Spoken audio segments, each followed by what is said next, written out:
غیر قانونی طور پر بھارت کے زیر قبضہ جموں کشمیر میں بھارتی فورسز نے کشمیریوں کی پکڑ دکڑ مزید تیز کرتے ہوئے 2 نوجوانوں کو گرفتار کر لیا۔ بھارتی فورسز نے نوجوانوں کو ضلع کے علاقے رفیع آباد میں محاصرے اور تلاشی کی ایک کارروائی کے دوران گرفتار کر کے ان کے خلاف کالے قانون پبلک سیفٹی ایکٹ کے تحت مقدمہ درج کیا۔ قابض فورسز نے نوجوانوں کی گرفتاری کا جواز پیش کرنے کے لیے ان پر مجاہد تنظیموں کے کارکن اور بھارت مخالف سرگرمیوں میں ملوث ہونے کا الزام لگایا۔ کل جماعتی حریت کانفرنس نے کہا ہے کہ بی جے پی کی زیر قیادت بھارتی حکومت مقبوضہ جموں کشمیر میں اپنے مظالم کو چھپانے اور علاقے کی سنگین صورتحال کے بارے میں عالمی برادری کو گمراہ کرنے کے لیے لوک سبھا کے انتخابات کو ایک ڈال کے طور پر استعمال کر رہی ہے۔ کل جماعتی حریت کانفرنس کے ترجمان ایڈوکیٹ عبدالرشید منہاس نے سری نگر میں جاری ایک بیان میں کہا کہ بھارت نے اقوام متحدہ کی طرف سے تسلیم شدہ متنازع علاقے جموں کشمیر میں 11 لاکھ سے زائد فوجیوں کو تعینات کر کے ہر 10 کشمیریوں پر ایک مسلح فوجی کو تعینات کر رکھا ہے جو کشمیریوں پر ظلم و ستم ڈھا رہے ہیں اور کشمیریوں کے ساتھ دشمنوں جیسا سلوک کر رہے ہیں۔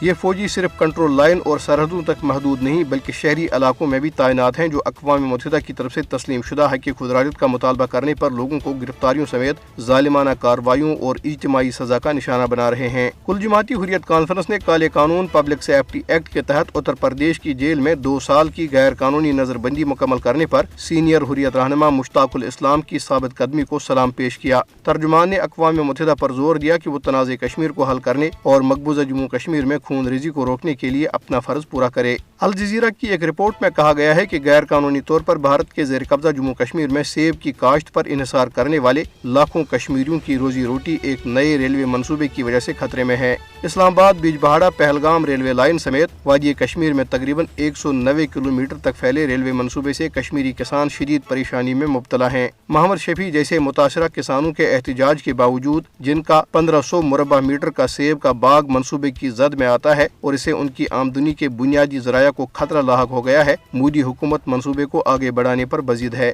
سیب کی کاشت کشمیر کی معیشت کے لیے ریڑھ کی ہڈی کی حیثیت رکھتی ہے جس سے تقریباً 35 لاکھ کسانوں کو براہ راست روزگار فراہم ہوتا ہے اور اس کا خطے کی جی ڈی پی میں نمایاں حصہ ہے۔ الجزیرہ کی رپورٹ میں کہا گیا ہے کہ کشمیر میں جہاں سیب کا ہر باغ استحکام اور دولت کی کہانی سناتا ہے، ریلوے منصوبے کو ترقی کی نہیں بلکہ معاشی تباہی اور کشمیری شناخت کو کمزور کرنے کی علامت کے طور پر دیکھا جاتا ہے۔ ادھر مقبوضہ کشمیر میں چھاپوں، گرفتاریوں اور محاصرے اور تلاشی کی مسلسل کارروائیوں کے باعث ذہنی دباؤ کے نتیجے میں ضلع کپواڑہ میں ایک اور افسوسناک واقعہ پیش آیا۔ ضلع کے علاقے اشپورہ ہندواڑہ میں ایک 17 سالہ لڑکی نے جس کی شناخت ظاہر نہیں کی گئی اپنے گھر میں پھانسی لگا کر خودکشی کر لی۔ یہ المناک واقعہ کشمیر جیسے تنازعات سے متاثرہ خطوں میں لوگوں بالخصوص نوجوانوں کو درپیش ذہنی اور نفسیاتی مسائل کی عکاسی کرتا ہے۔